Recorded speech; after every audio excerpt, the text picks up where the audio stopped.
Chapter 2 The Vanishing Glass. Nearly 10 years had passed since the Dursleys had woken up to find their nephew on the front step, but Privet Drive had hardly changed at all. The sun rose on the same tidy front gardens and lit up the brass number 4 on the Dursleys' front door. It crept into their living room, which was almost exactly the same as it had been on the night when Mr. Dursley had seen that fateful news report about the owls. Only the photographs on the mantelpiece really showed how much time had passed. 10 years ago, there had been lots of pictures of what looked like a large pink beach ball wearing different colored bonnets. But Dudley Dursley was no longer a baby. And now the photograph showed a large blond boy riding his first bicycle on a carousel at the fair, playing a computer game with his father, being hugged and kissed by his mother. The room held no sign at all that another boy lived in the house, too. Yet Harry Potter was still there, asleep at the moment, but not for long. His Aunt Petunia was awake, and it was her shrill voice that made the first noise of the day. "Up! Get up! Now!" Harry woke with a start. His aunt rapped on the door again. "Up!" she screeched. Harry heard her walking toward the kitchen, and then the sound of the frying pan being put on the stove. He rolled onto his back and tried to remember the dream he had been having. It had been a good one. There had been a flying motorcycle in it. He had a funny feeling he'd had the same dream before. His aunt was back outside the door. "Are you up yet?" she demanded. Nearly," said Harry. "Well, get a move on. I want you to look after the house. And don't you dare let it burn. I want everything perfect on Duddy's birthday." Harry groaned. "What did you say?" his aunt snapped through the door. "Nothing, nothing." Dudley's birthday. How could he have forgotten? Harry got slowly out of bed and started looking for socks. He found a pair under his bed, and after pulling a spider off one of them, put them on. Harry was used to spiders because the cupboard under the stairs was full of them, and that was where he slept. When he was dressed, he went down the hall into the kitchen. The table was almost hidden beneath all Dudley's birthday presents. It looked as though Dudley had gotten the new computer he wanted, not to mention a second television and the racing bike. Exactly why Dudley wanted a racing bike was a mystery to Harry, as Dudley was very fat and hated exercise, unless, of course, it involved punching somebody. Dudley's favorite punching bag was Harry, but he couldn't often catch him. Harry didn't look it, but he was very fast. Perhaps it had something to do with living in a dark cupboard, but Harry had always been small and skinny for his age. He looked even smaller and skinnier than he really was because all he had to wear were old clothes of Dudley's, and Dudley was about 4 times bigger than he was. Harry had a thin face, knobbly knees, black hair, and bright green eyes. He wore round glasses held together with a lot of Scotch tape because of all the times Dudley had punched him on the nose. The only thing Harry liked about his own appearance was a very thin scar on his forehead that was shaped like a bolt of lightning. He had had it as long as he could remember, and the first question he could ever remember asking his aunt Petunia was how he had gotten it.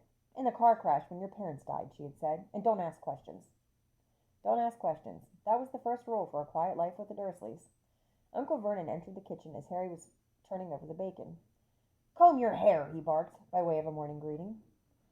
Almost once a week, Uncle Vernon looked over the top of his newspaper and shouted that Harry needed a haircut. Harry must have had more haircuts than the rest of the boys in his class put together, but it made no difference. His hair simply grew that way, all over the place. Harry was frying eggs by the time Dudley arrived in the kitchen with his mother. Dudley looked a lot like Uncle Vernon. He had a large pink face, not much neck, small watery blue eyes, and thick blonde hair that lay smoothly on his thick fat head. Aunt Petunia often said that Dudley looked like a baby angel. Harry often said that Dudley looked like a pig in a wig. Harry put the plates of egg and bacon on the table, which was difficult, as there wasn't much room. Dudley, meanwhile, was counting his presents. His face fell. 36, he said, looking up at his mother and father. "That's 2 less than last year." "Darling, you haven't counted Auntie Marge's present. See, it's here, under this big one from Mummy and Daddy." "All right, 37 then," said Dudley, going red in the face. Harry, who could see a huge Dudley tantrum coming on, began wolfing down his bacon as fast as possible in case Dudley turned the table over. Aunt Petunia obviously sensed danger, too, because she said quickly, "And we'll buy you another 2 presents while we're out today. How's that, Pumpkin?" "The more presents. 2 more. Is that all right?" Dudley thought for a moment. It looked like hard work. Finally, he said slowly, "So I'll have 39, sweetums," said Aunt Petunia. "Oh." Dudley sat down heavily and grabbed the nearest parcel. "All right, then." Uncle Vernon chuckled. "A little tyke wants his money's worth, just like his father. Attaboy, Dudley." He ruffled Dudley's hair. At that moment, the telephone rang, and Aunt Petunia went to answer it while Harry and Uncle Vernon watched Dudley unwrap the racing bike. A video camera, a remote control airplane, 16 new computer games, and a VCR. He was ripping the paper off a gold wristwatch when Aunt Petunia came back from the telephone, looking both angry and worried. Bad news, Vernon, she said. Mrs. Fig's broken her leg. She can't take him. She jerked her head in Harry's direction. Dudley's mouth fell open in horror, but Harry's heart gave a leap. Every year on Dudley's birthday, his parents took him and a friend out for the day, to adventure parks, hamburger restaurants, or the movies. Every year, Harry was left behind with Mrs. Fig, a mad old lady who lived 2 streets away. Harry hated it there. The whole house smelled of cabbage, and Mrs. Fig made him look at photographs of all the cats she'd ever owned. Now what? Said Aunt Petunia, looking furiously at Harry as though he'd planned this. Harry knew he ought to feel sorry that Mrs. Fig had broken her leg, but it wasn't easy when he reminded himself it would be a whole year before he had to look at Tibbles, Snowy, Mr. Paws, and Tuffy again. We could phone Marge, Uncle Vernon suggested. Don't be silly, Vernon. She hates the boy.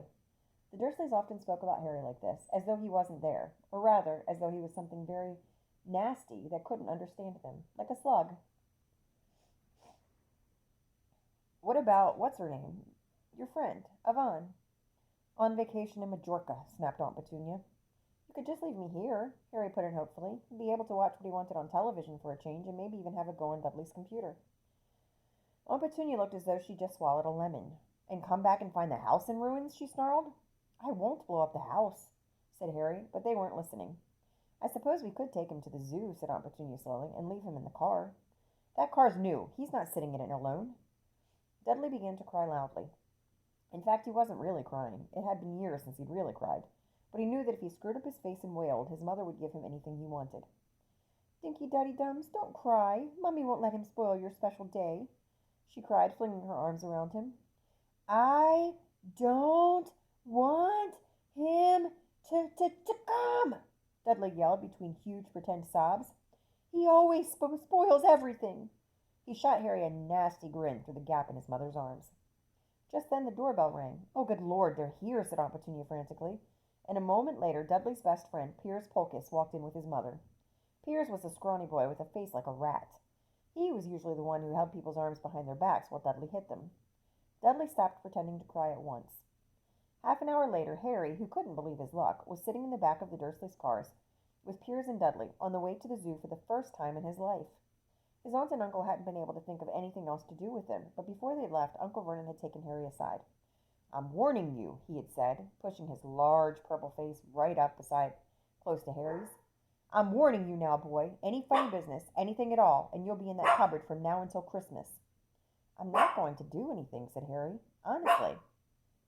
But Uncle Vernon didn't believe him. No one ever did. The problem was, strange things often happened around Harry, and it was just no good telling the Dursleys he didn't make them happen. Once, Aunt Petunia, tired of Harry coming back from the barber looking as though he hadn't been at all, had taken a pair of kitchen scissors and cut his hair so short he was almost bald, except for his bangs, which she left to hide that horrible scar. Dudley had laughed himself silly at Harry, who spent a sleepless night imagining school the next day, where he was already laughed at for his baggy clothes and taped glasses. Next morning, however, he had gotten up to find his hair exactly as it had been before. Aunt Petunia had sheared it off. He had been given a week in his cupboard for this, even though he had tried to explain that he couldn't explain how it had grown back so quickly. Another time, Aunt Petunia had been trying to force him into a revolting old sweater of Dudley's, brown with orange puffballs. The harder she tried to pull it over his head, the smaller it seemed to become, until finally it might have fitted a hand puppet, but certainly wouldn't fit Harry. Aunt Petunia had decided it must have shrunk in the wash, and to his great relief, Harry wasn't punished. On the other hand, he'd gotten into terrible trouble for being found on the roof of the school kitchen. Dudley's gang had been chasing him as usual, when as much to Harry's surprise as anyone else's, there he was sitting on the chimney. The Dursleys had received a very angry letter from Harry's headmistress telling them Harry had been climbing school buildings, but all he'd tried to do, as he shouted at Uncle Vernon through the locked door of his cupboard, was jump behind the big trash cans outside the kitchen doors. Harry supposed that the wind must have caught him in mid-jump. But today nothing was going to go wrong. It was even worth being with Dudley and Piers to be spending the day somewhere that wasn't school, his cupboard, or Mrs. Fig's cabbage-smelling living room. While he drove, Uncle Vernon complained to Aunt Petunia. He liked to complain about things. People at work, Harry, the council, Harry, the bank, and Harry were just a few of his favorite subjects. This morning it was motorcycles. roaring along like maniacs, the young hoodlums, he said as a motorcycle overtook them. I had a dream about a motorcycle, said Harry, remembering suddenly. It was flying. Uncle Vernon nearly crashed into the car in front. He turned right around in his seat and yelled at Harry, his face like a gigantic beet with a mustache. Motorcycles don't fly! Dudley and Pierce sniggered. I know they don't, said Harry. It was only a dream. But he wished he hadn't said anything. If there was one thing the Dursleys hated even more than his asking questions, it was his talking about anything acting in a way it shouldn't, no matter if it was in a dream or even a cartoon. They seemed to think he might get dangerous ideas. It was a very sunny Saturday, and the zoo was crowded with families. The Dursleys bought Dudley and Piers large chocolate ice creams at the entrance, and then, because the smiling lady in the van had asked Harry what he wanted before they could hurry him away, they bought him a cheap lemon ice pop. It wasn't bad either, Harry thought, licking it as they watched a gorilla scratching its head, who looked remarkably like Dudley, except that it wasn't a blonde. Harry had the best morning he'd had in a long time. He was careful to walk a little way apart from the Dursleys so that Dudley and Pierce, who were starting to get bored with the animals by lunchtime, wouldn't fall back on their favorite hobby of hitting him. They ate in the zoo restaurant, and when Dudley had a tantrum because his Knickerbocker Glory didn't have enough ice cream on top, Uncle Vernon bought him another one, and Harry was allowed to finish the first. Harry felt afterward that he should have known it was all too good to last. After lunch, they went to the reptile house. It was cool and dark in there, with lit windows all along the walls. Behind the glass, all sorts of lizards and snakes were crawling and slithering over bits of wood and stone. Dudley and Piers wanted to see huge poisonous cobras and thick, man-crushing pythons. Dudley quickly found the largest snake in the place. It could have wrapped its body twice around Uncle Vernon's car and crushed it into a trash can. But at the moment, it didn't look in the mood. In fact, it was fast asleep. Dudley stood with his nose pressed against the glass, staring at the glistening brown coils. Make it move, he whined at his father. Uncle Vernon tapped on the glass, but the snake didn't budge. Do it again, Dudley ordered. Uncle Vernon rapped the glass smartly with his knuckles, but the snake just snoozed on. This is boring, Dudley moaned. He shuffled away. Harry moved in front of the tank and looked intently at the snake. He wouldn't have been surprised if it had died of boredom itself. No company except stupid people drumming their fingers on the glass, trying to disturb it all day long. It was worse than having a cupboard as a bedroom, where the only visitor was Aunt Petunia hammering on the door to wake you up. At least he got to visit the rest of the house. The snake suddenly opened its beady eyes. Slowly, very slowly, it raised its head until its eyes were on a level with Harry's. It winked. Harry stared. Then he looked quickly around to see if anyone was watching. They weren't. He looked back at the snake and winked too. The snake jerked its head toward Uncle Vernon and Dudley, then raised its eyes to the ceiling. It gave Harry a look that said quite plainly, I get that all the time. I know, Harry murmured through the glass, though he wasn't sure the snake could hear him. It must be really annoying. The snake nodded vigorously. Where do you come from, anyway? Harry asked. The snake jabbed its tail at a little sign next to the glass. Harry peered at it. Boa Constrictor, Brazil. Was it nice there? The boa constrictor jabbed its tail at the sign again, and Harry read on. This specimen was bred in the zoo. Oh, I see. So you've never been to Brazil. As the snake shook its head, a deafening shout behind Harry made both of them jump. Dudley! Mr. Dursley! Come and look at this snake! You won't believe what it's doing! Dudley came waddling toward them as fast as he could. Out of the way, you, he said, punching Harry in the ribs. Caught by surprise, Harry fell hard on the concrete floor. What came next happened so fast, no one saw how it happened. 1 second, Piers and Dudley were leaping right up close to the glass. The next, they had leapt back with howls of horror. Harry sat up and gasped. The glass front of the boa constrictor's tank had vanished. The great snake was uncoiling itself rapidly, slithering out onto the floor. People throughout the reptile house screamed and started running for the exits. As the snake slid swiftly past him, Harry could have sworn a low hissing voice said, Brazil, here I come. Thanks, amigo. The keeper of the reptile house was in shock. But the glass, he kept saying. Where did the glass go? The zoo director himself made Aunt Petunia a cup of strong, sweet tea, while he apologized over and over again. Piers and Dudley could only gibber. As far as Harry had seen, the snake hadn't done anything except snap playfully at their heels as it passed. But by the time they were all back in Uncle Vernon's car, Dudley was telling them how it had nearly bitten off his leg, while Piers was swearing it had tried to squeeze him to death. But worst of all, for Harry at least, was Piers calming down enough to say, Harry was talking to it, weren't you, Harry? Uncle Vernon waited until Piers was safely out of the house before starting on Harry. He was so angry he could hardly speak. He managed to say, Go! Cupboard! Stay! No meals! Before he collapsed into a chair and Aunt Petunia had to run and get him a large brandy. Harry lay in his dark cupboard much later, wishing he had a watch. He didn't know what time it was, and he couldn't be sure the Dursleys were asleep yet. Until they were, he couldn't risk sneaking to the kitchen for some food. He'd lived with the Dursleys almost 10 years. 10 miserable years, as long as he could remember, ever since he'd been a baby and his parents had died in that car crash. He couldn't remember being in the car when his parents had died.